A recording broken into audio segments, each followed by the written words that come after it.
Hello friends, जय श्री कृष्णा, राधे राधे। कैसी हैं आप सब? आई होप आप सभी बहुत अच्छी होंगी। तो फ्रेंड्स, सावन स्टार्ट हो चुके हैं, तो ऐसे में ही एक डीएफ ने मुझसे क्वेश्चन किया था।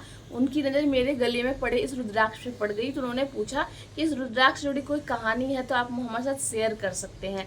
तो फ्रेंड्स, इससे जुड़ी कहानी तो खास नहीं है, लेकिन फिर भी मैं रुद्राक्ष से जुड़े हुए कुछ एक्सपीरियंस है मेरे, जो मैं आपके साथ शेयर कर लेती हूँ सर। इसीलिए आपको की नज़र इस रुद्राक्ष पे पड़ी है। तो चलिए फ्रेंड्स, सबसे पहले आपको बताती हूँ कि ये रुद्राक्ष महाकुंभ से मुझे मिला है। तो मेरी मम्मी और मेरी बहन वहाँ पे गई थी, तो वहाँ से वो लेके आई थी। तो इससे जुड़ा मेरा एक्सपीरियंस ये है कि जब मैं अनअवेकन थी फ्रेंड्स, तो उस वक्त मैंने रुद्राक्ष को धारण किया था। तो उस वक्त रुद्राक्ष धारण करने के बाद मेरे अंदर एनर्जी बहुत ही हाई हो गई थी। हाई एनर्जी का मतलब होता है कि जब हम एक सीधी सादी सिंपल सी लड़की होती हैं, लेकिन इस रुद्राक्ष को धारण करते ही मुझे पता नहीं, बार बार 2-3 बार मैंने ऐसा एक्सपीरियंस किया था कि एनर्जी बहुत ज़्यादा हाई हो जाती है फ्रेंड्स। जब मैं अनअवेकन थी तो मैंने रुद्राक्ष को धारण किया था, तो मुझे एकदम से कहते हैं सेक्सुअल एनर्जी बिल्कुल जागृत हो जाती है, एक अजीब सी फीलिंग होती थी। तो फिर मैं क्या करती थी, मुझे ये एनर्जी बिल्कुल भी अच्छी नहीं लगी और मैं रुद्राक्ष को खोल के रख देती थी। उसके बाद जब मेरी मम्मी और मेरी बहन जब वहाँ से रुद्राक्ष लेके आई, तो मुझे लगा कि ये रुद्राक्ष जरूर मुझे महादेव ने ही भेजा है, और उनकी परमिशन से मैंने इसको धारण किया।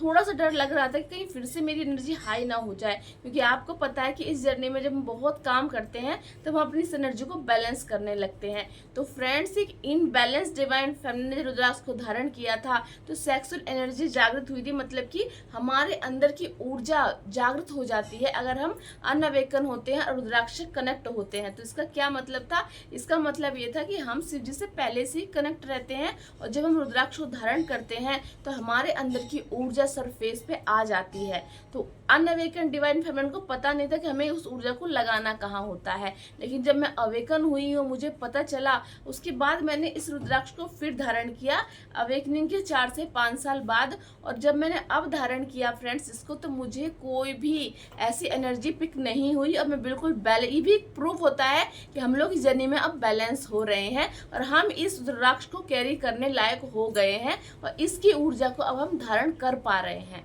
क्योंकि अनअवेकन डिवाइन फेमिनिन अगर रुद्राक्ष को पहनती है, ये मैंने जो पहना था, तो मेरे अंदर की ऊर्जा जागृत हो गई थी, और मुझे उस वक्त पता नहीं था कि हमें ये ऊर्जा कहाँ लगानी होती है। लेकिन अब तो हमें पता है, एनर्जी भी हमारे अंदर डीएफ और डीएम की एनर्जी लगभग बैलेंस है। कंप्लीट बैलेंस नहीं है फ्रेंड्स, लगभग बैलेंस है। इसीलिए इस रुद्राक्ष को पहन के भी मैं बैलेंस हूँ, और मेरे अंदर ऐसी कोई एनर्जी जागृत नहीं है कि जिससे कि मेरा मतलब मेरी की एनर्जी डिसबैलेंस हो, और मुझे पता ना हो कि ये एनर्जी क्यों हो रही है। तो यही एक प्रूफ था, यही एक कहानी थी मेरी कि इस रुद्राक्ष से जुड़ी हुई, जो आपके जरिए डिवाइन ने मुझसे बुलवाया, जिससे आप लोगों को भी अगर ऐसा कभी एक्सपीरियंस हो तो आप लोग समझ सकें कि आपको ये एक्सपीरियंस क्यों हुआ। तो फ्रेंड्स, आई होप आपको ये पता चल गया हो कि ये रुद्राक्ष के पीछे की कहानी क्या है। इससे भी यूनिवर्स मुझे एक्सपीरियंस हुआ कि अब मैं इसको धारण करने लायक हूँ, और अब मैं इसको धारण करती हूँ, मेरी एनर्जी बैलेंस है। देखिए, मैं भी काफ़ी बैलेंस हूँ। तो आप लोगों के साथ भी ऐसा एक्सपीरियंस होगा फ्यूचर में,